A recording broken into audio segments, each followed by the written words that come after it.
फूल और कांटे। ये कहानी शुरू होती है प्रिया के घर से। प्रिया नागपुर के मिडिल क्लास परिवार में पली बड़ी एक लड़की थी। प्रिया के घर में बहुत पैसे तो नहीं थे, पर प्यार बहुत था। सुबह सुबह सूट पहनी हुई प्रिया अपने कॉलेज के लिए निकल रही थी। हे कान्हा जी, अच्छे से एग्जाम दिलवा देना, लास्ट सेमेस्टर है। फर्स्ट क्लास पास हो जाऊं और पूरे मोहल्ले में पापा का नाम रोशन कर दूं, बस इतना ही मांगती हूँ भगवान। अरे तू फर्स्ट क्लास ही पास होगी बेटा, तेरी मेहनत देखी है मैंने। अब ये ले प्रसाद और जल्दी जल्दी कॉलेज के लिए निकल, बाहर नेहा तेरा वेट कर रही है। तभी रसोई से प्रेरणा बाहर आती है। क्या जी, आप भी ना भूखे भेज देंगे क्या? कुछ खाया भी नहीं है सुबह से बेचारी ने। पर अब तो खाने का टाइम भी नहीं बचा है मम्मी। अरे मुझे पता है लाडो, सुबह 3 बजे से तो रिवीजन कर रही है, कहाँ से टाइम मिलेगा। ले हाथ में इस रोटी को पकड़, मैंने इसका रोल बना दिया है, अब तू इसे रास्ते में खा लेना। और ये तेरा टिफिन, ये ग्लूकॉन डी की बोतल साथ में रखना, और ये काला चश्मा, तुझे बहुत जल्दी धूप लग जाती है बेटा।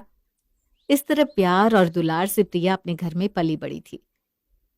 प्रिया अच्छी तरह एक एक कर अपने सारे पेपर देती है, और फिर वो दिन भी आ जाता है जिसका सभी को इंतजार था, रिजल्ट का दिन। क्या होगा?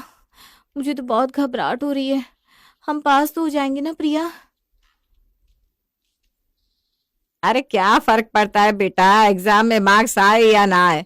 मुझे पता है तुम दोनों ने बहुत मेहनत की थी एग्जाम के लिए। अगर मेहनत पूरी की हो और उसके बाद फल कैसा भी हो तो उसकी चिंता नहीं करनी चाहिए, समझी? और तू प्रिया जरा अभी टेंशन ना लेना, वरना तुझे तो बुखार आ जाएगा। तभी साइबर कैफे से भागते हुए सुरेश आता है। फर्स्ट क्लास पास हुई है मेरी प्रिया, 80% मार्क्स है तेरे।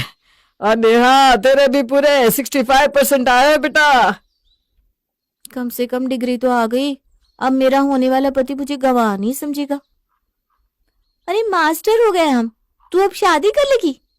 आज रिजल्ट आया ना, अब देखना कल से मेरे लिए मम्मी पापा लड़के देखना शुरू कर देंगे, फिर मैं तुझे अकेला छोड़कर चली जाऊंगी।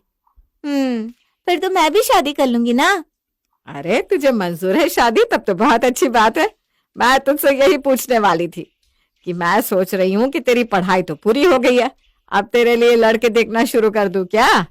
सबसे बेस्ट लड़का ढूंढूंगी तेरे लिए, मेरी फूल जैसी बेटी के लिए फूलों जैसा ससुराल। तुझे हम लड़के दिखाएंगे, जो लड़का तुझे पसंद आएगा उसी से तेरी शादी करेंगे। घूमना फिरना, बातें करना, और फिर समझ में आए तो ही शादी करना, कोई जोर जबरदस्ती नहीं। अब ये क्या बात हुई, तू तो शुरू ही हो जाती है। हो सकता है प्रिया के मन में कोई हो, ऐसी बात है तो बता देना प्रिया, हम तेरी शादी उसी से करवाएंगे, समझी? अरे नहीं अंकल जी, ऐसी किस्मत हमारी का, पूरी कॉलेज में हम बस 2 ही है जिनको कोई पूछता भी नहीं। और प्रिया की हामी मिलते ही उसके घर वाले उसके लिए अच्छे अच्छे घरों का रिश्ता देखना शुरू कर देते हैं, और फिर बारी आती है प्रेम के घर वालों से मिलने की। प्रेरणा जी, सारी तैयारी हो गई है ना? कुछ देर में लड़के वाले आते ही होंगे। अरे काहे की तैयारी हो गई है? मैंने आपको कहा था कि समोसे कचौरियां लाकर बाहर रखिएगा, आपने उन्हें फ्रिज में रख दिया। कोल्ड ड्रिंक बोला था फ्रिज में रखने को, तो उसे बाहर रख दिया। बर्बाद हो गई ना कचौरियां। अब जल्दी जाकर फिर से गर्मा गर्म समोसे और कचौरियां लेकर आइए, और हाँ 2-4 बोतल और कोल्ड ड्रिंक भी ले आइएगा। पता नहीं लड़के वाले कितने लोग के साथ आ रहे हैं। मैं भी जाकर ना प्रिया को तैयार कर देती हूँ आंटी। और किसी भी और परिवार की तरह भाग दौड़ में घबराते हुए प्रिया के घर वाले लड़के वालों के स्वागत की तैयारी में लग जाते हैं। कुछ देर बाद प्रेम का परिवार दरवाजे पर पहुंचता है। आइए आइए मुरली जी। बेटा प्रेम, घर ढूंढने में कोई तकलीफ तो नहीं हुई ना? नहीं नहीं जी, कोई तकलीफ नहीं हुई। शकुंतला अंदर आती है और सीधा प्रिया से बात करना शुरू कर देती है। जाओ बेटा, आंटी के लिए नाश्ता लेकर आओ। नहीं नहीं बेटा, कोई जरूरत नहीं इन सब चीजों की, हम यहाँ नाश्ता करने नहीं अपनी बहू लेने आए हैं। बताओ प्रिया, क्या शौक है तुम्हारे? शादी के बाद जॉब करना चाहोगी या घर संभालना? जो आप लोग कहे आंटी जी, मुझे दोनों ही चीज में कोई दिक्कत नहीं है। मुझे बस एक ऐसा घर चाहिए जहाँ सब प्यार से रहे, बस और कुछ भी नहीं। बच्ची तो बड़ी प्यारी है आपकी, मुझे तो प्रिया बहुत भा गई है सुरेश जी। तू भी पूछ ले प्रेम, जो भी पूछना है प्रिया से, आखिर शादी तेरी होने वाली है, हमारी नहीं। आपने पूछ लिया ना मम्मी, मैं समझ गया, मेरे सारे सवालों के जवाब मिल गए मुझे। मुरली जी, आप तो कुछ कह ही नहीं रहे। वो कुछ कहेंगी भी नहीं। वो क्या है ना, आज उनका मौन व्रत है। हम है ना, तो हम ही कह रहे जो भी कहना है। हमें ये रिश्ता मंजूर है। अब आप लोग बताइए। अरे प्रेम तो बड़ा प्यारा बच्चा है, हमें भी प्रेम भा गया है शकुंतला जी। पर हमारी बेटी बहुत ही नाजों से पली बड़ी हुई है, जरा भी सास के साथ अनबन वो बर्दाश्त नहीं कर पाएगी। मेरी आप लोगों से विनती है, आप प्रिया का बहुत अच्छे से ख्याल रखिएगा। ऐसी बात है तो आप टेंशन मत लीजिए आंटी जी। मैं आपको वादा करता हूँ, शादी के बाद हर लड़की अपनी सास से परेशान हो जाती है, पर मेरी माँ ऐसी नहीं है। अपने ससुराल में प्रिया को अपनी सास से कभी कोई शिकायत नहीं होगी, ना ही मुझसे, और हुई तो आपका जूता और मेरा सर। आपने कह दिया और मैंने मान लिया, अब मुझे कोई टेंशन नहीं है। और एक अच्छा सा मुहूर्त देखकर प्रिया के परिवार वाले अपनी फूल सी बेटी की शादी प्रेम से कर देते हैं। पर उन्हें पता नहीं था, जिस ससुराल को वो फूलों का आशियाना समझ रहे थे, वो असल में कांटों का बिस्तर था। अपने ससुराल के पहले दिन प्रिया आराम से सो रही थी कि उसके कमरे के दरवाजे पर दस्तक होती है। आंखें मसलती हुई प्रिया दरवाजा खोलती है तो सामने अपने ससुर को देखती है। वो निकम्मा कहाँ है? अभी तक सो ही रहा है क्या? इसीलिए तो आज तक यहीं है। सूरज के बाद जो उठते हैं उसकी किस्मत सो जाती है। मुझे देखो, नहा धोकर तैयार भी हो गया 5 बजे में। जी पापा जी, मैं भी बस 2 मिनट में आई। मुरली वापस चला जाता है। प्रिया, इतनी सुबह तुम क्यों उठ गई? पापा जी आए थे दरवाजे पर। पहली बार किसी नई दुल्हन को ससुर को उठाते हुए देखा है। शायद उन्हें भूख लगी होगी, मैं जाती हूँ। प्रिया रसोई में जाती है और नाश्ता बनाना शुरू करती है। तभी उसके कानों में किसी के खांसने की आवाज आती है। पीछे मुड़कर प्रिया देखती है तो मुरली उसके पीछे खड़ा है। जैसी खुद है शकुंतला जी, वैसी ही लड़की ढूंढ कर लाई है। इतनी तेज आंच करके रखेगी तो महीने भर का गैस 10 दिन में खत्म हो जाएगा बेटा। पैसे कोई पेड़ में थोड़ी ना होते हैं। ये कहता हुआ आगे बढ़कर मुरली गैस को कम कर देता है। अरे रे बहू, तूने आलू की सब्जी तो बना ली, फिर दूसरी सब्जी क्यों बना रही है? पापा जी, आज मेरी पहली रसोई है ना, तो कम से कम थाली में 2-4 पकवान तो रहने चाहिए ना। सबको पता तो चले मैं कितनी वैरायटी का खाना बना लेती हूँ। ये कोई बात हुई भला?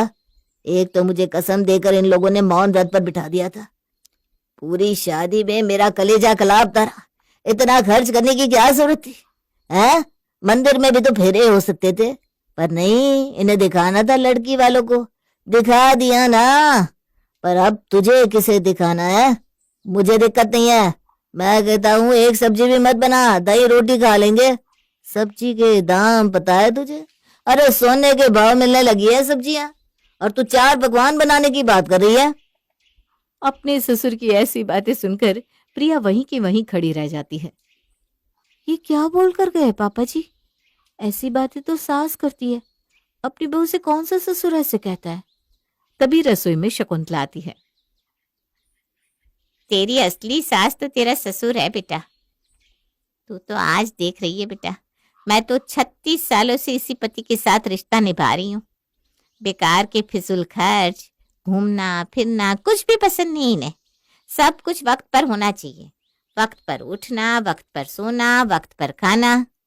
तू मन खराब मत कर बेटा, हम है ना तेरे साथ। उनके सामने दही रोटी परोस दिया कर और पीछे से सब्जी बनाकर खा लिया कर। अरे तू क्यों अपने मुंह का स्वाद खराब करेगी? ओ मम्मी, आई लव यू। आप जैसी सास सबको मिले, फिर पापा जैसे ससुर भी मिलेंगे उन्हें, क्यों भाभी? प्रिया खाना बना लेती है। उसके बाद दोनों ननद भाभी मिलकर टेबल पर खाना परोसती हैं। टेबल पर बैठकर सभी खाना खाना शुरू कर देते हैं। क्या खाना बनाया है प्रिया? सच में, है ना मम्मी? अरे आखिर बहू किसकी है? मेरी है। अच्छा खाना तो बनाना ही था। और खाना खाते हुए सभी मिलकर आपस में हंसी ठिठोली करने लगते हैं। आँख खोलते ही तुम सब आपस में चाय चप्पड़ शुरू कर देते हो। फिर क्या बात करने को रह जाता है समझ में नहीं आता, जो मुंह बंद करके खाना भी नहीं खाया जा रहा है किसी से। और तू क्या हंसी ठिठोली कर रही है पारुल? तुझे पढ़ाई नहीं करनी क्या? और तुझे ऑफिस नहीं जाना क्या प्रेम? मुंह बंद करके खाना खा लो तो शरीर को लगे भी, और दिमाग चलाना ही है तो अपने काम में चलाओ।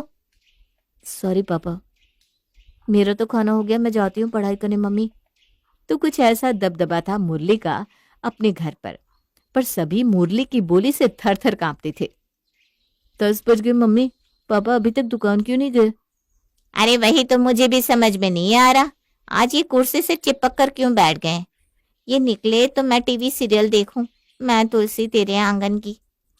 मैं इनडायरेक्टली पता करके देखती हूँ मम्मी जी। प्रिया अपने ससुर जी के पास जाती है और उनसे कहती है, आपकी दुकान जाने का वक्त हो गया ना पापा जी। धूप भी बहुत है, पर जाना तो होगा ही आपको। मैं आपका टिफिन पैक कर देती हूँ और साथ में सत्तू भी दे दूंगी, ठीक है ना? नहीं बहू, टिफिन देने की कोई जरूरत नहीं है, मैं दुकान नहीं जा रहा हूँ। अभी तू नई नई घर में आई है, तुझे एडजस्ट होने में तकलीफ ना हो, इसलिए 1 हफ्ते के लिए मैं घर पर ही हूँ। क्या 1 हफ्ते? मेरा क्या है, मैं तो ऐसे ही एडजस्ट हो जाऊंगी पापा जी। मम्मी है, दीदी है, और दुकान खुलेगी नहीं तो न जाने कितने ग्राहक वापस लौट जाएंगे। अरे विपिन तो है ही दुकान पर, वैसे भी आजकल कोई ग्राहक नहीं आ रहा धूप के कारण। मेरी जरूरत होगी तो मुझे दुकान पर बुला ही लेंगे वो। और टेंशन की बात भी नहीं है, बहुत विश्वासु आदमी है विपिन। और तेरी ये सास और ननद क्या सिखाएंगे तुझे, खुद तो इन्हें कोई नियम पता नहीं है। वैसे दोपहर में क्या बना रही है तू खाने में? दही रोटी पापा जी। हाँ, ये हुई ना बात। और इसी तरह जैसे तैसे फूल जैसे प्रिया के दिन अपने ससुराल में गुजर रहे थे। रात के 9 बजे जब सब एक ही साथ मुरली के डर से चुपचाप बैठे थे तो वो कहता है, कल अमावस्या है बहू, पूजा करना मत भूलना। हमारे घर में ये पूजा बहू ही करती है, पहले तुम्हारी सास करती थी, अब तुम्हें करना है। तो अभी जाकर सो जाओ, 2 बजे तो तुम्हें उठना ही पड़ेगा। 3-4 घंटे तो प्रसाद बनाने में चले जाएंगे, फिर जाकर तो कहीं पूजा होगी। और जो इस पूजा में बैठता है उसे दिन भर भूखा रहना होता है। तो अभी जो भी खाना खाना है खा लो। भूखे रहने से प्रिया के सर में दर्द हो जाता है पापा, अब ये व्रत मैं कर लूं? अरे तू इस घर की बहू है क्या? तेरा नाम प्रिया है क्या? बीच में मत बोल। एक रोज प्रिया फोन पर अपने कमरे में अपनी माँ से बात कर रही थी, तभी कुकर की सीटी बजती है। जैसे ही प्रिया सीटी बंद करने किचन में जाती है, पीछे से मुल्ले उसके कमरे में पहुंच जाता है और चालू एसी को ऑफ कर देता है। सीटी बंद करके जैसे ही प्रिया वापस रूम में आती है तो देखती है कि एसी बंद है। एसी किसने बंद किया? प्रिया फिर से एसी ऑन करती है, तभी उसे शकुंतला आवाज देती है। प्रिया जैसे ही अपने कमरे से बिना एसी ऑफ किए बाहर कदम रखती है कि मुरली उसके कमरे में जाकर एसी बंद कर देता है। किसके हाथों में आग लगी पड़ी है? कौन कर रहा है बार बार एसी बंद? शांति नहीं है क्या? 1 मिनट आदमी बाहर जाए तो एसी बंद करके जाए क्या? बाहर थोड़ी ना जा रही थी, दिमाग खराब करके रख दिया है। एसी बंद ना करना पड़े उसके लिए एक अच्छा उपाय है कि एसी ऑन ही मत करो। सुबह से मैं देख रहा हूँ वॉशिंग मशीन चलता ही जा रहा है। एक रुमाल, एक गमछा, एक शर्ट धोने के लिए कौन मशीन ऑन करता है? इसे ही पैसा पानी में बहाना कहते हैं। सही कहा पापा जी आपने, इस घर में तो सब पैसों की बर्बादी कर रहे हैं, पर अब ऐसा नहीं होगा। आपकी ये बहू पैसे का सही इस्तेमाल करके आपको दिखाएगी। इस घर में नियमों की कमी है, अब ये नियम ही हम सबको बचाएंगे। हे भगवान, ये एक अकेला तानाशाह कम था क्या कि मेरी बहू को भी इसने अपने जैसा बना दिया। और अगली सुबह से प्रिया पूरी तरह बदल जाती है। सुबह 3 बजे उठकर सीधा अपने ससुर जी के पास उन्हें जगाने चली जाती है। पापा जी उठिए ना। अरे बहू तो इतनी रात को यहाँ क्या कर रही है? मैं तो डर ही गया था। ये रात कहाँ है, ये तो सुबह है पापा जी। वो क्या है ना पापा जी, 3 बजे हमारी बॉडी सबसे ज्यादा अच्छी अवस्था में रहती है। इस वक्त अगर हम मेडिटेशन करते हैं ना तो बॉडी को बहुत शक्ति मिलती है। चलिए ना जल्दी से उठकर नहा धो लीजिए, फिर हम दोनों साथ में मिलकर मेडिटेशन करेंगे। मेडिटेशन करने के बाद प्रिया बनाती है नाश्ता, पर नाश्ते में ना दही होती है ना रोटी, होते हैं सिर्फ बीटरूट और खीरा। हे भगवान, ये कैसा नाश्ता हुआ? दही रोटी ही नहीं निकली जा रही थी, अब ये कच्ची सब्जियां। पौष्टिक और सस्ता नाश्ता है ये दीदी। कल रात में मैं मार्केट बंद होते ही सब्जी मंडी चली गई थी और वहां जो पुरानी सब्जियां आधे से भी कम के भाव में मिलती है ना, वही सब्जियां लेकर आ गई। पापा जी की रोटियां बनाने के लिए गैस भी खर्च नहीं होगी, तो हो जाएगा ना पैसों की बचत। ये सुनने के बाद मूर्ति कर भी क्या सकता था, बेमन से ही वो नाश्ता कर लेता है। सभी के नाश्ता करने के बाद। मैंने लेबर को बुलाकर वॉशिंग मशीन छत पर रखवा दी है। अब मशीन नहीं चलेगी, सब अपने अपने कपड़े सोडे से धोएंगे। सर्फ का भी खर्चा क्यों करे? और अब जब सब बैठकर अपने कपड़े धोएंगे तो बॉडी की मुफ्त में एक्सरसाइज भी हो जाएगी। तुम्हारे जिम का खर्चा भी बच जाएगा प्रेम। और मुरली, जो सुबह सुबह सभी के काम में उंगली करता था, आज कपड़े धोने में ही इतना व्यस्त हो जाता है कि किसी को कुछ कह भी नहीं पाता। कुछ देर बाद सब अपने अपने काम पर निकल जाते हैं और शकुंतला अपनी बहू के पास आती है। मुझे तो लगा था तू अपने ससुर को सुधारेगी, पर यहाँ तो तू खुद उनकी जैसी बन गई। इन सब में मैं तो पीस गई ना बहू, अब कैसे देखूंगी टीवी? क्या मम्मी जी, आप तो मुझे समझ ही नहीं पाई। ये सब तो मैं पापा जी को लाइन पर लाने के लिए कर रही हूँ। जितनी देर पापा जी नहीं है, खा पी कर पेट भर लीजिए, क्योंकि इस ड्रामे का पार्ट 2 शाम के वक्त शुरू होगा। थका हारा मुरली 8 बजे घर आता है और अपनी बहू से खाना मांगता है। बहू खाना लगा दे। खाना तो खत्म हो गया पापा जी। रात को 6 बजे के बाद खाना नहीं चाहिए। सूर्यास्त के बाद खाया हुआ खाना जहर के बराबर होता है। इसलिए मैंने, मम्मी जी ने और पारुल ने तो खाना पहले ही खा लिया। प्रेम जी देर से आएंगे तो इन्हें तो भूखा ही सोना पड़ेगा। जहर खाने से तो अच्छा ही है ना कि आदमी भूखा ही सो जाए। एक दिन का फास्ट हो जाएगा, and fast is good for health. बस यही रूटीन 2 दिन और क्या चलती है कि मुरली आ जाता है लाइन पर। तीसरी सुबह। अरे बहू, क्यों तू बार बार 3 बजे मुझे उठाने आ जाती है?